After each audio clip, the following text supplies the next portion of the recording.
राधे राधे, जय श्री कृष्णा। कैसे हो आप सब? उम्मीद करती हूँ कि आप सब अच्छे होंगे और ईश्वर की कृपा हमेशा सब पर बनी रहे, सभी खुश रहें और अपने जीवन को खूब अच्छे से जिए। भाई, गरीब होना कोई गुनाह थोड़ी है। और सबसे बड़ी बात है, आज हमारे समाज की सबसे बड़ी विडंबना है कि वो बच्चों में भेदभाव करते हैं। अपने घरों में छोटे छोटे बच्चों को काम के लिए रखते हैं, उनसे काम कराते, घर का सफाई करवाना, छोटे छोटे बच्चों को स्कूल तक छोड़ के आना, पानी भरवाना। और तो और चाय की दुकानों को भी देखिए, वहां पर भी छोटे छोटे बच्चे चाय के कप साफ करते, गिलास साफ करते मिल जाएंगे आपको। कई उद्योग धंधों में देखिएगा। तो आज सरकार इतना कुछ चला रही है, फिर भी ऐसी विडंबना क्यों है? क्यों नहीं समाज जागरूक होता है? उन बच्चों के अधिकारों का जो हनन हो रहा है, उन अनन बच्चों के अधिकारों को क्यों नहीं दिलाने की कोशिश करती है? उनकी उम्र होती है खेलने की, खिलौने से, स्कूल जाने की, वो सब छिन जा रहा है। उनके हिस्से में केवल काम और दुख। बड़ा दर्द होता है। बड़ी संवेदनशील कहानी आज आपके बीच लेके आई हूँ। बहुत ही सुंदर सी प्यारी सी कहानी है, एक सामाजिक कहानी है। बिसरपुर एक गांव था, छोटा सा, बड़ा ही सुंदर गांव था। उस गांव की गलियों में सौंधी खुशबू आती थी और सौंधी खुशबू के बीच आती थी गरीबी और भेदभाव की गंध भी छुपी थी।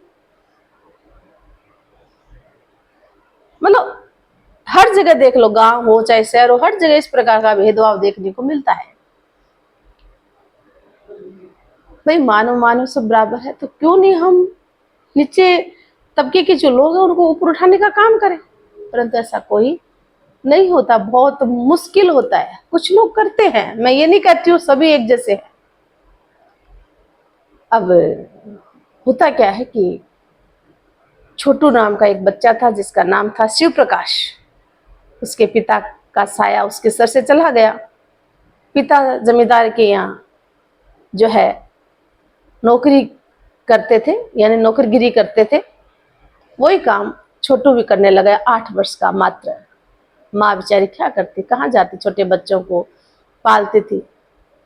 अब वो छोटू वहां जाकर के उनके यहाँ आंगन बुहारता, पानी भरने का काम करता और वहां उन बच्चों के, उस घर के जो बच्चे थे ना, उन सबको स्कूल छोड़ के आता था। बड़ा मासूम सा छोटा सा बच्चा था। एक दिन जब स्कूल छोड़ के आता है तो घर आ जाता है। उस जमींदार का बड़ा बेटा था रोहन। उसने कहा कि छोटू, तू मेरे साथ जाता ना तो नंगे पाँव, मुझे शर्म आती है, ये मेरी पुरानी चंपल तू पहन ले, मेरे पास नई चंपल आ गई। तो छोटू ने कहा ठीक है, मैं पहन लूंगा।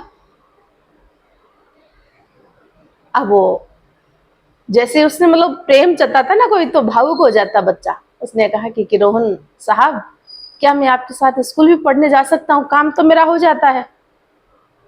तब पता है रोहन ने कितने रोब के साथ कहा, तुम और स्कूल?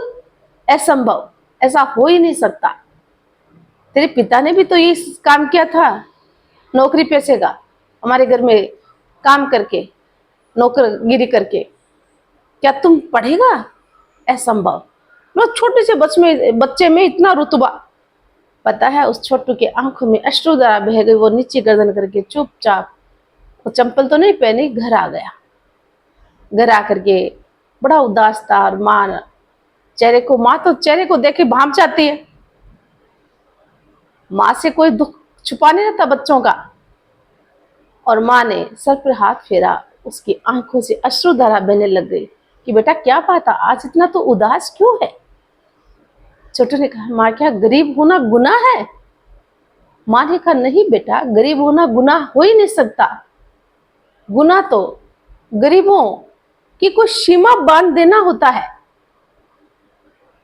गरीबों के अंदर भी दिल होता है, गरीबों के अंदर भी भावनाएं होती है। नहीं बेटा, ऐसा नहीं है। उसने अपने आंचल में उस बच्चे को छुपाया और उसे बड़ा प्यार दिया, बड़ा भावुक हो गया। अब उसमें एक नई ऊर्जा का संचार हो गया। माँ का आंचल ही ऐसा होता है, वह बच्चा अपने आप को बड़ा सुरक्षित महसूस करता है।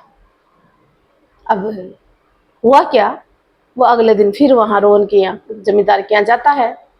उसने चंपल नहीं पहनी, मतलब इतनी बात समझ में आ गई उसे, और सारा काम पूरा करके खत्म करके बच्चों को स्कूल छोड़ने गया। जब आ रहा था, उन सब बच्चों को घर पे भी छोड़ दिया। जब अपने घर आ रहा था, देखा कि प्रिंसिपल साहब की गाड़ी, उसी स्कूल के प्रिंसिपल साहब की गाड़ी आ रही थी, वो अचानक से खराब हो जाती है। अब छोटू ने देखा कि प्रिंसिपल मैम लेडीज थी तो बड़ी परेशान हो रही है।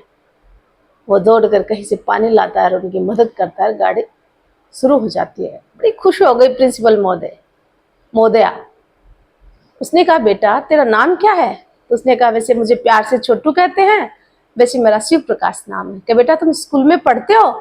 तो बोले नहीं। उसने नीचे गर्दन करके, उसकी आंखों में आंसू आ गए। मेरे पढ़ने का मन तो बहुत है, पर मैं पढ़ नहीं सकता, मेरे पिता नहीं और न हमारे पास इतनी फीस नहीं है कि फीस दे सके स्कूल में। पता है, प्रिंसिपल इतनी खुश हुई उसके काम से, उसके जवाब से। बोले कि बेटा कल से स्कूल आना, तेरी यूनिफॉर्म मैं दूंगी, तेरी चंपलें मैं दूंगी, पैरों में चंपल भी नहीं थी, और तेरी फीस भी मैं दूंगी, और तेरे घर का खर्च भी मैं चलाऊंगी। छोटू गदगद हो गया, खुश हो गया। अगले दिन से उसे जो है चंपल रूपी, शिक्षा रूपी चंपल उसे मिल चुकी थी पाँव में पहनने के लिए। भाई शिक्षा रूपी चंपल उसके पाँव में आ चुकी थी। कहने का तात्पर्य है कि आज उसके पाँव में चंपल नहीं थी, वहां से ही एक बात शुरू हुई, और किस प्रकार से मोड़ लेता है और वो स्कूल में दाखिला लेता है, और धीरे धीरे करके वो इतना नाम कमाता है, खूब बड़ा पढ़ लिख करके वो छोटू से शिव प्रकाश बन जाता है। जो रोहन हमेशा उसे रोप से बोलता था, और वो वैसा का वैसा रह जाता है। शिव प्रकाश कहाँ का कहाँ पहुंच जाता, बड़ा अधिकारी बन जाता है। तो कहने का तात्पर्य है, गरीबों में भी भावना होती है, एक सीमा नहीं है। गरीब किस्मत पलटते देर नहीं लगती है।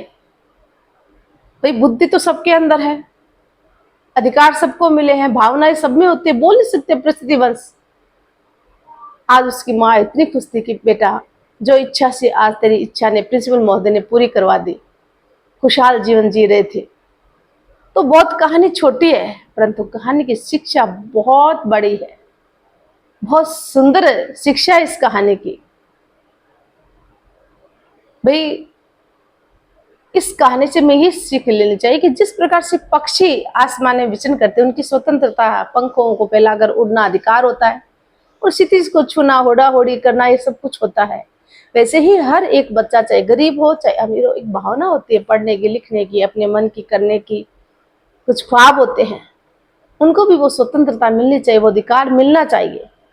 गरीब होना कोई गुनाह नहीं है, उसको सीमा में बांधना गुनाह होता है। हमारे समाज को आगे आकर के ऐसे बच्चों को आगे बढ़ाना चाहिए, भेदभाव नहीं करना चाहिए गरीबी और अमीरी का, है ना। तो समाज हमारा बहुत आगे डेवलप होगा, समाज आगे बढ़ेगा। तो इस प्रकार से ये कहानी भले ही एक छोटी सी कहानी है, अगर सही मायने में गहराई से अंतर्मन से हम अगर इससे शिक्षा लेनी चाहिए ना, तो ये जीवन में बहुत बड़ी बात है। एक पुण्य का काम हर एक व्यक्ति ले तो शायद हमारा समाज का रूप ही कुछ और हो जाता है। कहते हैं कि बहुत कुछ 21 शताब्दी में बदल चुके हैं, पर कुछ बच्चे आज भी सड़कों पर, फैक्ट्रियों में, घरों में काम करते मिलते हैं। तो मेरा कहने का, आज से कहानी कहने का एक ही मकसद है कि हम सबको, समाज के हर एक वर्ग को इस प्रकार का कदम उठाना चाहिए, जिससे कि ऐसे बच्चे पढ़ लिख करके और शिव प्रकाश बन सके। तो लाती हूँ एक नई कहानी, तब तक के लिए अगर चैनल पर नए हो तो चैनल को सब्सक्राइब करना, लाइक और शेयर करना न भूलना। और लाती हूँ एक नई कहानी, तब तक के लिए जय हिंद, जय भारत, धन्यवाद।